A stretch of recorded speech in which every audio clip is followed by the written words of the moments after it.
Hey, this is Building Bread with Kevin Matthews on WHCR 90.3 FM, the voice of Harlem. I have Dan in the studio with us, and one of my favorite parts of the show, as always, is reading the bio. We are just so lucky to be in New York and lucky to have you here and to have incredible people to learn from. So Dan is a certified financial planner with more than a decade of experience providing wealth management to investment advisory services to high net worth individuals. His unique professional and educational background give him the ability to assess client objectives and develop effective strategies to help them meet their objectives. He has always worked in a fee-only capacity, receiving no commissions, so as to have the freedom to fully align his interests with those of his clients. His goal is and always will be to deliver impartial advice best suited to his clients' needs. Dan, welcome to the show. Glad to be here. Perfect. So, what does it mean to be? Well, actually, before I get to that question, I didn't finish your bio. There's a space there because this is important. Because you'll see why I'm asking this or finishing this rather. Because I think this is extremely important, and we have a connection there. In Dan's spare time, as a part of the board of directors for Chess in the Schools, a New York City nonprofit that fosters intellectual and social development for low-income youth through the city in chess education. Now, welcome to the show.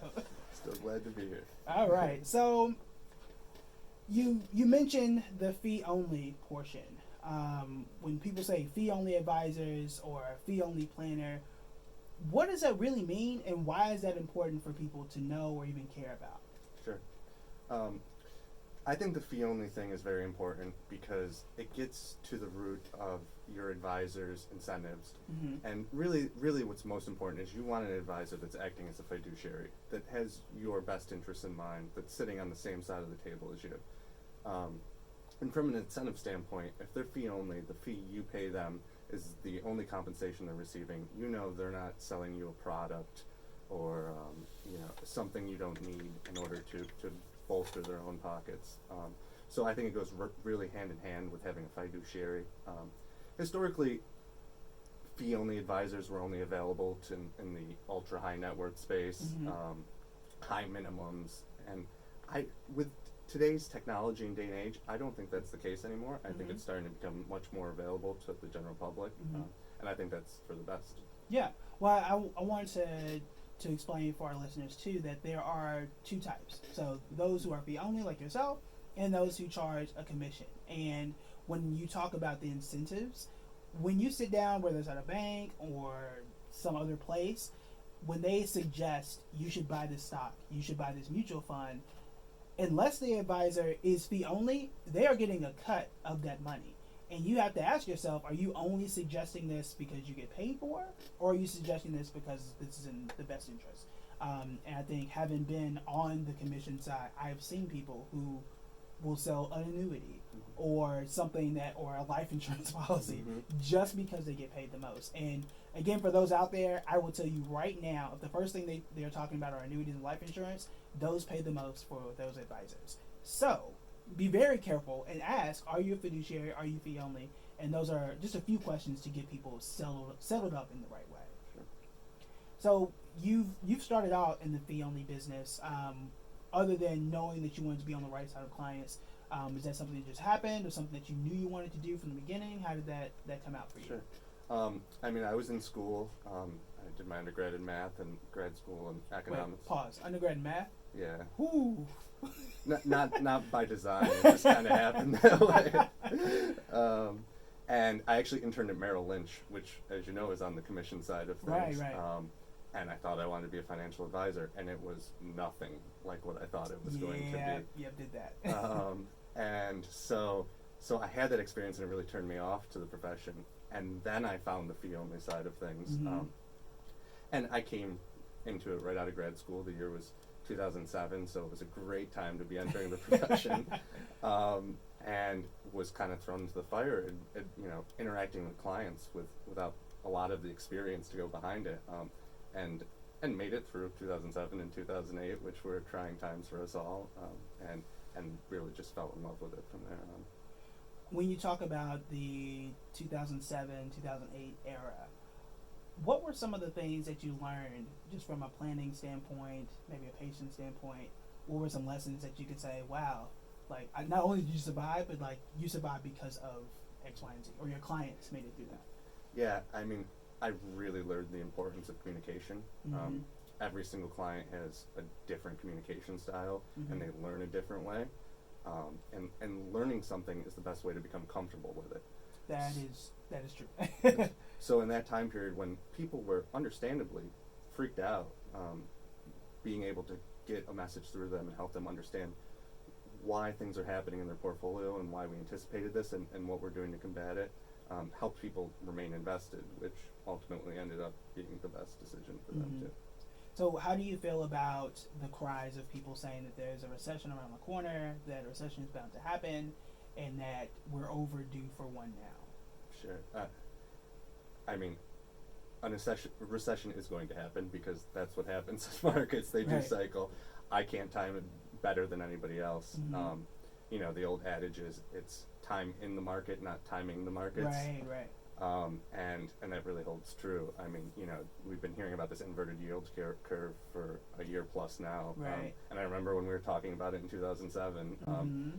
But it's still, you know, a lot of the consensus is that the U.S. economy still has a little bit of growth in it. But, I mean, smart people have been wrong before. So. Yeah. Generally, we say that a recession happens like every 10 years or so, which, if we're marking from 2007, like it's been some time. But I read, it was an article from CNBC, it was actually a video about Australia, and they've been recession free for 27 years, 25 or 27 years, a really long time. They just decided to not have recessions anymore. Basically, so. It means they have some really, really slow growth, but Right. they never have negative growth. Yeah, and I think there's always a trade-off. You can have little to no growth and have no recessions, or you can have periods where you do well, periods where you don't do well. But over time, things tend to even out.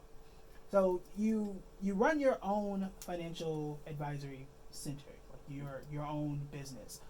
How did you go and make that move? Sure. So, I mean, it's no secret wealth management is an industry. That's why there's so many commercials for it on TV. Definitely.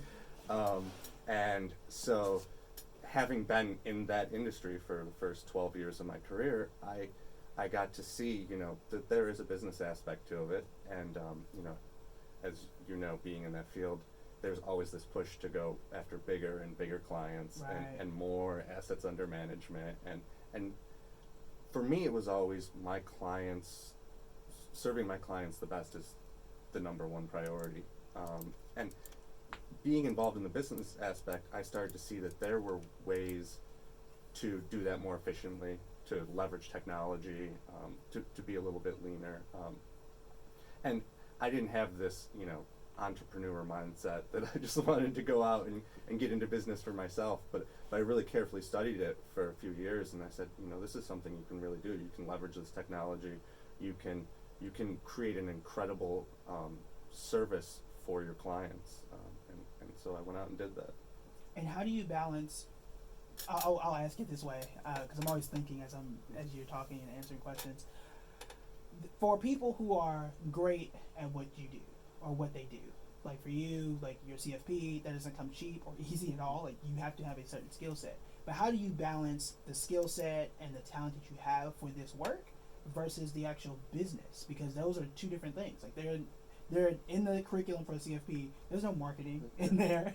There's no, you know, customer service in there. You know the numbers, but how do you balance like what you know and how you know that appointment needs to go versus like I actually need to run a business and this needs to work?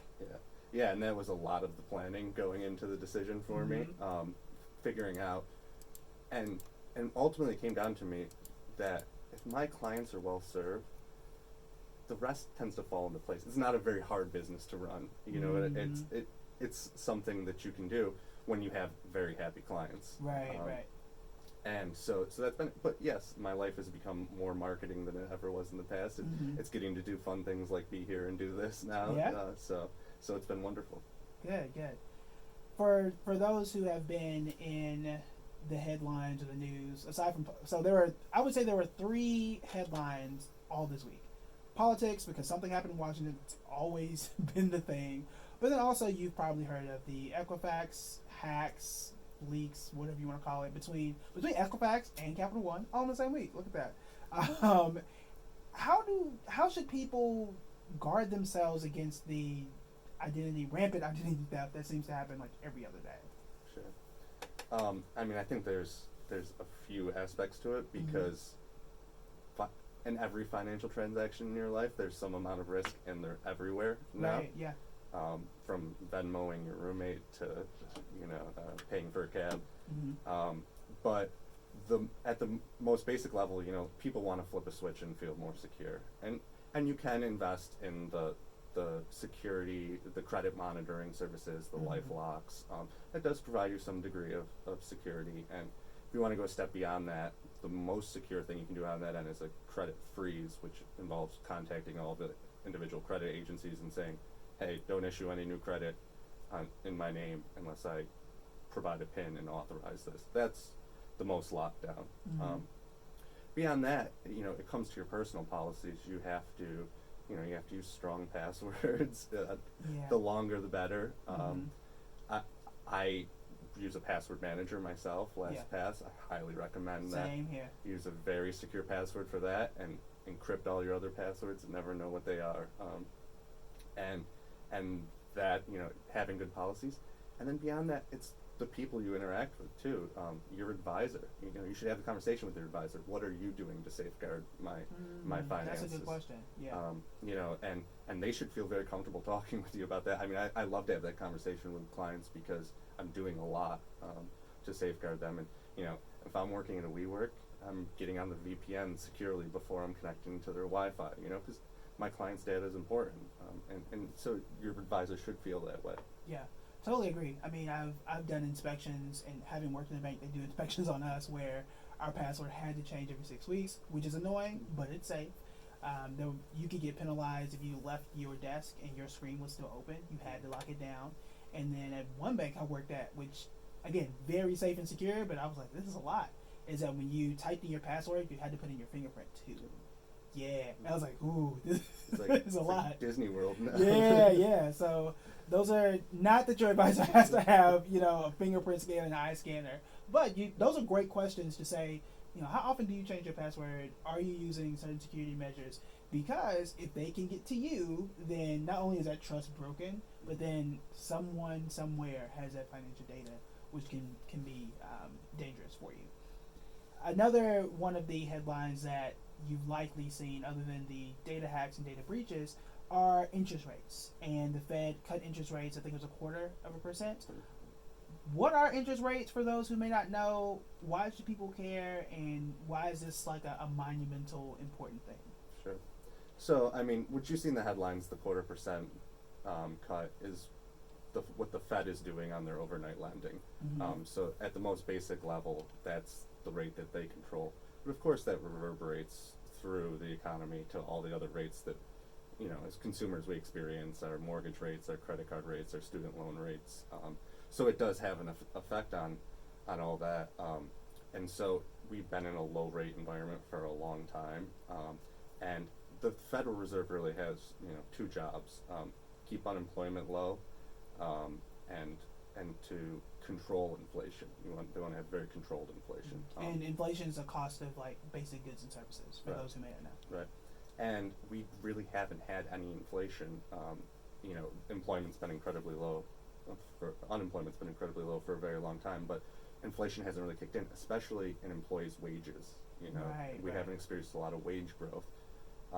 And so the Fed is kind of taking note of that and saying, maybe we need to stimulate the economy a little bit more and back it up a little bit. Now, they're not the only interest rate game in town. There's interest rates all over the world. Right. And if you're investing globally, you're experiencing. The Bank of England is still much closer to zero. And so you're experiencing economies that are still being stimulated much more around the world too.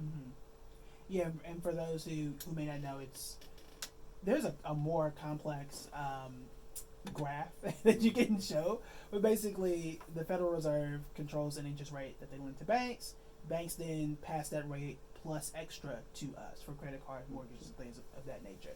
So when the Fed cuts rates, that makes things more profitable for banks, and they sometimes will pass that savings on to you. When rates get more expensive and they raise rates, that's when you see credit card rates go up, but also savings rates go up. So that is the seesaw, if you will. The one thing that I've learned in this, and you've seen this as well, is that they're not always immediate. So yes, they cut rates yesterday. That doesn't mean that your savings rate is going to change positively or negatively tomorrow. There's usually like a 6-month lag, if not more, in that. So do take note of that. Don't just like, hey, let me go refinance my student loan tomorrow. You want to be careful about that and see if that continues. It may not continue. And with such a small rate cut, we're talking 0.25, you may not see anything yet. So it's a matter of time, but these are things that you do want to pay attention to. And the question is, I would get so often from clients is, well, rates are low now. Is it time to buy a house? Yeah. And yeah, your rates are low, but traditionally the prices of home is inversely affected by rates. So homes are more expensive when rates are low, and so you're always paying some kind of trade off there. That's actually a really good point too. So from now that you brought up homes, how do you feel about the rent versus buy arguments? Like, yes, it depends on where you are and when you're buying, what the rates are. Like, those things do clearly matter. But just in a general sense, what do you see as the benefit or the detriment to doing either or? Sure. I mean, there's a really interesting trend that's happening now as renting is certainly becoming more common. We're clearly experiencing a demographic shift. Younger people of our generation, are making the decision to get married later, to have kids later, and certainly have less kids. They've got Kids more are expensive. they've got more student loans to pay off, and so the drive to go out and buy a home is not there as much, and they congregate more to metro areas where it's more efficient really to rent, and so I deal with that a lot with clients. A large number of my clients have just made the decision to rent, especially being in New York. So there's that shift from maybe older generations where most of your wealth was in your house and that was your primary investment growth, to people saying, no, I'm gonna make the decision to rent and accumulate my wealth elsewhere. And when you say accumulate wealth elsewhere, where do you see people doing that the most? Retirement savings. Incredibly, I mean, we're coming on an era where Social Security is strained and people may not have high expectations for it, and life expectancies are going up, so people are planning on having a much longer retirement period, and I think people are taking note of that and moving their assets to save for that time. All right, this is Kevin Matthews on Building Bread with Kevin Matthews on WHCR 90.3 FM. We'll take a quick break. When we come back, I want to address what you talked about a second ago about the length of retirement and how that plays into some other demographic trends that we've seen. Keep it locked. This is Building Bread with Kevin Matthews on WHCR 90.3 FM, the voice of Harlem. Hit the red. Yep. Keep saying that.